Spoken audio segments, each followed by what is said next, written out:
sajandeid tagasi Palmse mõisa külastanud inimesed on kirjeldanud ootusärevust, mis valdas neid siis, kui suursugune härrastemaja vana Pärna-allee vahelt paistma hakkas. Kui tänapäeval maanteelt Palmse poole keerata, tuleb sõita väikest käänulist teed pidi, kuni paremal pool hakkavad paistma mõisahooned. Graniitobeliskidega peaväravast avaneb majesteetlik vaade mõisakompleksile, mida läbi sajandite on peetud üheks kaunimaks kogu Virumaal. 13. sajandi keskpaigas anti Palmse küla Püha Mihkli nunnakloostri omandisse, kus see arenes välja kloostri lauamõisaks.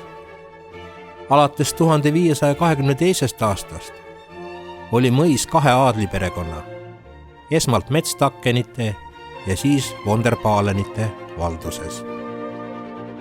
Mõlemate hulgas oli mitmeid väärikaid riigitegelasi ja sõjaväelasi.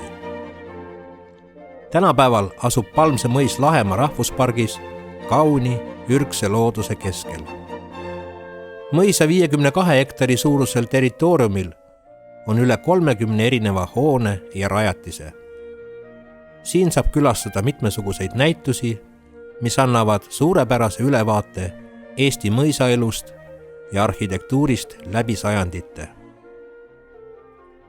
Saamaks aimu, milline nägi välja mõisniku elu, külastame me teiega osasid nendest hoonetest. Tänapäeval võib Palmse härrastemajas tutvuda baltisaksa aadli elustiiliga. Mõisnike esindus ja eluruumid on sisustatud 18. 19. sajandist pärit mööbliga. Tubade kujundus ja ülesehitus võimaldab tutvustada härrasrahva eluolu erinevaid tahke, alates mõisamajanduse korraldamisest kuni privaatsemate sfäärideni. Mõisahoone esimesel korrusel asusid vastuvõtu ning ühised ruumid, nagu söögi- ja piljardisaal ning salongid. Teisel korrusel aga härraste eraruumid. Friedrich Reinhold Kreutzwald on 1881. aastal kirjutanud: Minu teades ei leita teist mõisnikusugu meie maalt, kellele vanad jutud niisugust aukrooni oleksid valmistanud kui parun Paaleni soole. Kus orjad oma valitsejatest säherdust mälestust meeles peavad, seal võib vähemgi ära mõista, et need mehed rahvasõbrad on olnud ja et side, mis neid rahvaga kokku köitnud, üks seesugune on olnud, nagu see vanemate ja laste vahele loodud. Georg Julius von Schulz oli baltisaksa arst, kirjanik, publitsist, folklorist ja silmapaistev estofiil. Tema 1865. aastal kirjutatud raamatus Balti idealisti kirjad emale on parun Karl Magnus von der Paaleni kohta öeldud järgmist.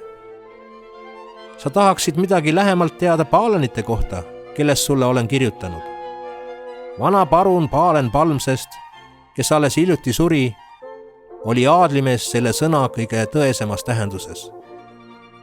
Nagu juba kogu ta suguselt sammusest ajast peale, nõnda paistis temagi silma oma talupoegade õiglase ja humaanse kohtlemisega.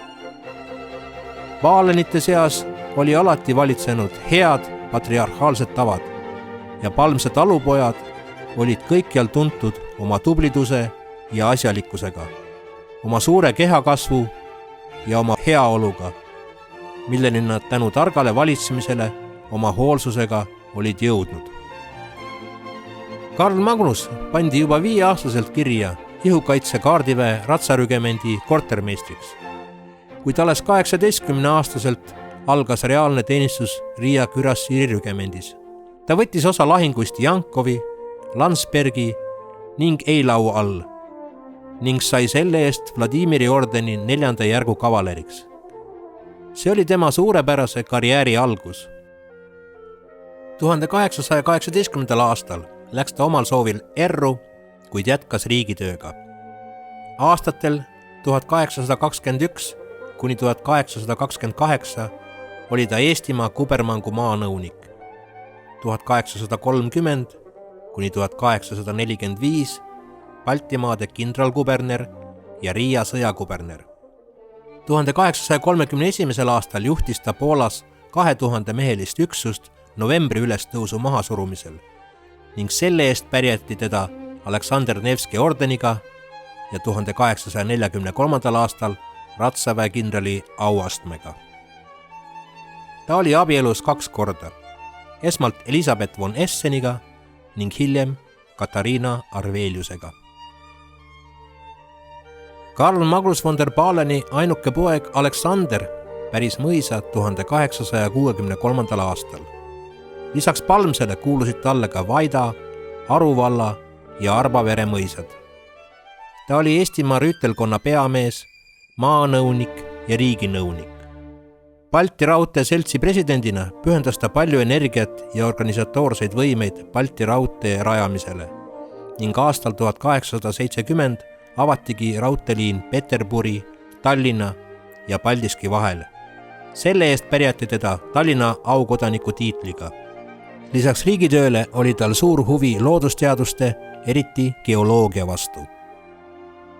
Aleksander von der Paleni lapselaps Olga Meiendorf on oma mälestustes kirjutanud.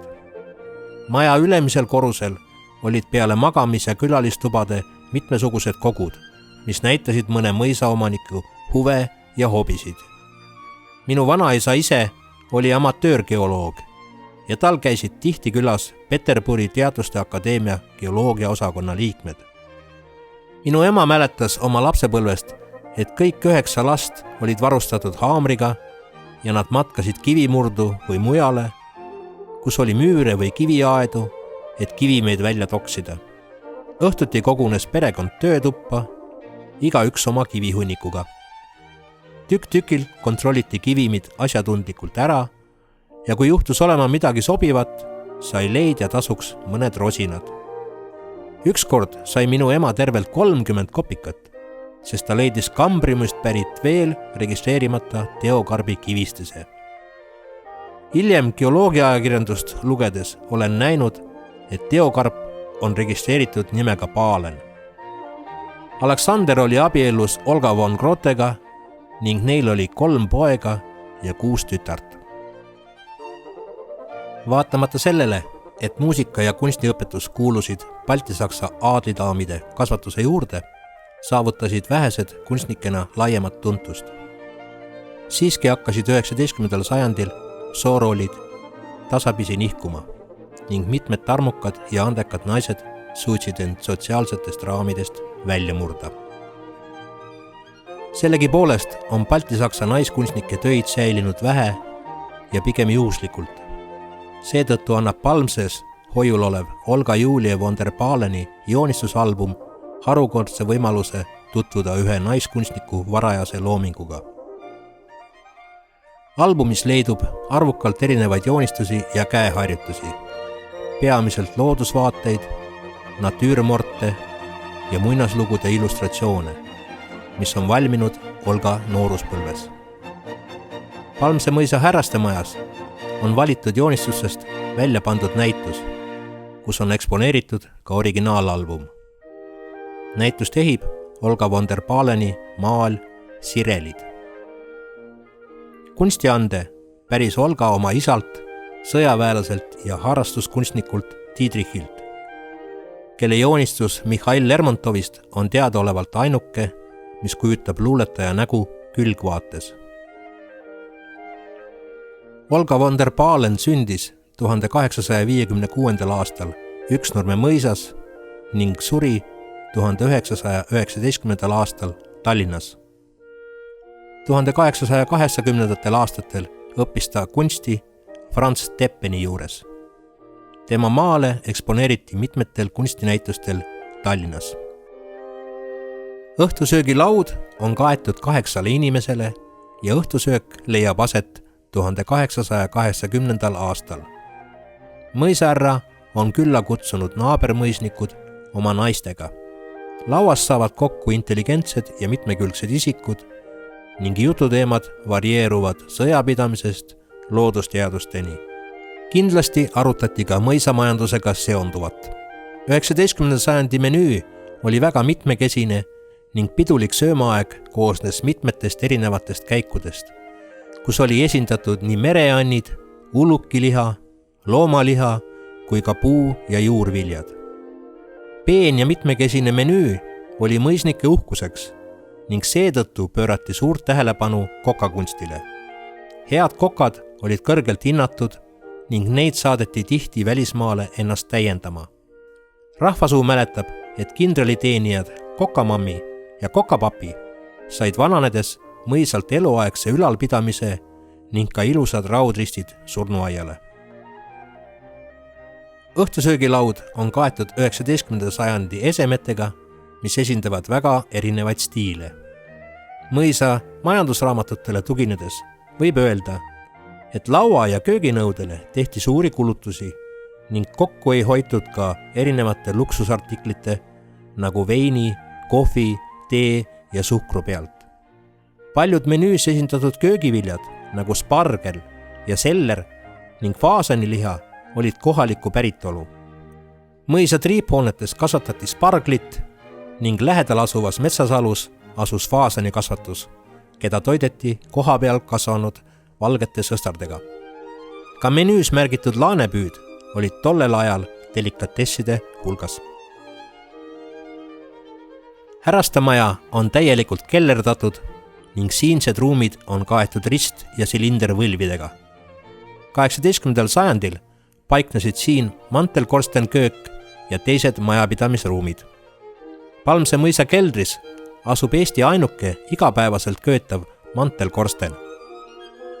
Endises mõisaköögis pakutakse gruppidele ettetellimisel ajaloolistest retseptidest inspireeritud roogasid. Siin valmivad kuumadel sütel külaliste silme all maitsvad mõisaaegsed toidud. Viinamarjaveinide kõrval leidub Paalanite veinikeldris ka mõisa magusaid marjaveine. Osad neist on värsked ja reipad, teised jälle pikkamööda laagerdatud ja väärikad. Kõik veinide valmistamiseks vajalik saadakse Eestimaa puuvilja ja marjaaedadest. Veinikeldris saab proovida erinevaid eestimaiseid veine ning võimaluse valida ka toidu kõrvale meelepärane vein. 19. sajandi alguses hakkas Euroopas levima eksootiliste taimede kasvatamise kultus ning rikkamates mõisates kerkisid uhked talveaiad. Kuigi on teada, et Palmses katsetati sidrunipuude kasvatamist juba 18. sajandi lõpul, valmis palmimaja ehk oranžerii sellisel kujul 1870. aastatel Alexander von der Paleni ajal. Vanade fotode järgi taastati see 100 aastat hiljem ja aastatel 2014 kuni 2015 läbis see põhjaliku uuenduskuuri. Palmimaja ühes tiivas kasvatati virsikuid, teises viinamarju, keskmises osas palmi, sidruni ja loorberipuid ning pidulauda jõudsid ka kodumaised ananassid. Talveaias võeti vastu külalisi ja tähistati nii härrasrahva kui ka mõisateenijate sünnipäevi. Täna on Palmse mõisa palmimaja liigirikkuselt 3. kohal Eestis. Siin kasvab üle 130 taimeliigi, sealhulgas ananassid, banaanid, sidruni, mandariini ja loorberipuud. Hoone vasakus tiivas kasvab uhke kuukaktus ehk öökuninganna, mille suursugused õied jaanipäeva paiku avanevad. Talveaia keskosas kõrguvad kanaarid, tatlipalmid.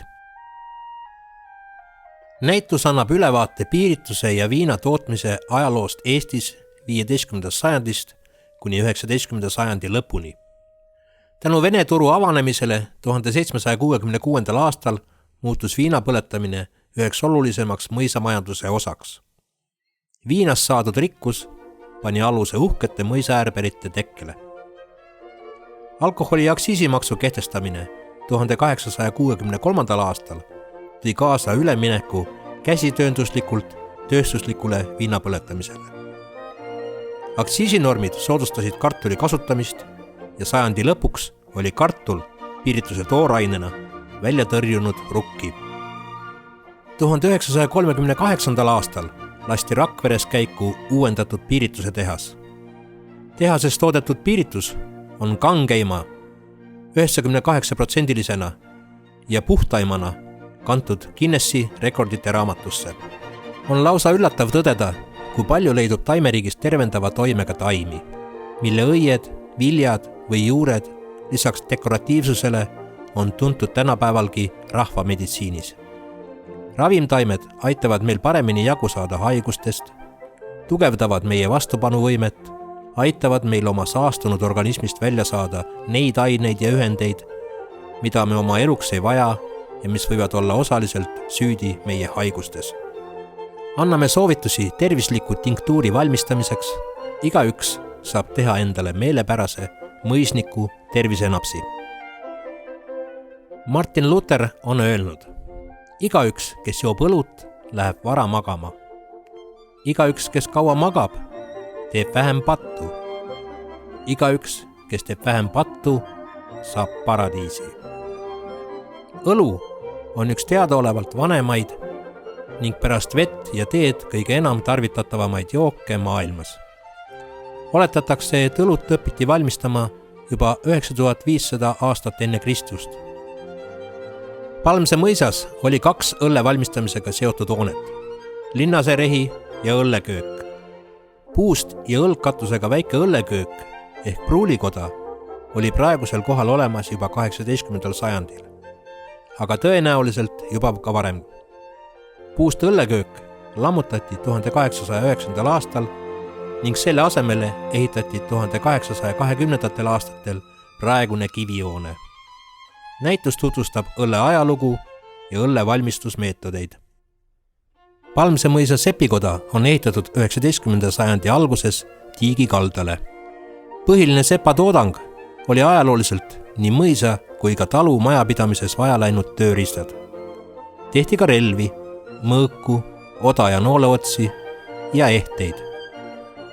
Ka täna saab siin valmistada naela, hobuserauda või vermida lihtsalt üks Palmse mõisa õnnemünt.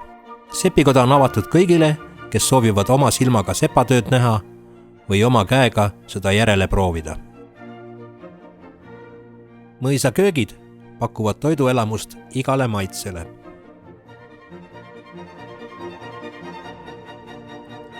Kõrtsimenüü on koostatud kohalikke toidutraditsioone järgides. Palmse kõrtsis pakutakse peamiselt 19. sajandi Eesti maarahva argi- ja pidupäevaroogasid, mille arengut mõjutasid nii kliima kui ka maaviljelus. Palmse mõisa kõrtsi grupimenüüde valikus on rahvuslik menüü pärjatud märgisega ehe ja see on saanud lemmikuks nii eestlaste kui ka välismaalaste hulgas. Palmse mõisas pakutakse roogi, mis on inspireeritud 19. sajandil mõisaköökides leidunud kokaraamatutest. Retseptid on välja valitud põhimõttega, et näidata ajaloolise mõisaköögi mitmekesisust ja uhkust. Suveperioodil on mõisapargis Tiigi kaldal avatud kohvik Isabella, kus pakutakse maitsvaid suupisteid ja kooke. Külaliste lemmik on maasikakastmega toorjuustukook Isabella, mis on saanud nime tuntud grafoloogi Isabella von der Paleni järgi. Lahemaa rahvuspargi südames asuv elegantne Palmse mõis on täiuslik koht romantilise puhkuse veetmiseks. Linnakerast eemal, kauni looduse rütmes on mõnus ajaloolist miljööd nautides lõõgastuda. Meie külaliste majas ja hotellis saavad hea une kõik, kellel katust pea kohale ja sooja magamisaset vaja. Palmse linnaserehes on avatud koolituskeskus, mis annab senisest suuremad võimalused erinevate sündmuste korraldamiseks. Vaikne looduskaunis keskkond ja ajalooline miljöö annavad lisainspiratsiooni ning sobivad väga hästi ajurünnakute, pingeliste juhatuse koosolekute ja koondatud haridusalaste ürituste läbiviimiseks. Keskuses on 2 suuremat koolitusruumi, maja planeering annab võimaluse erinevate töötubade läbiviimiseks. Koolituskeskus on küll uus ja tänapäevaste tehniliste võimalustega, kuid sisedisain ja atmosfäär järgib ajastut ruudust. Palmse on koht nii looduse armastajatele, ilunautijatele kultuuri- ja ajaloohuvilistele kui ka seiklejatele ja romantikutele. Tule ja naudi mõisaelu Palmses.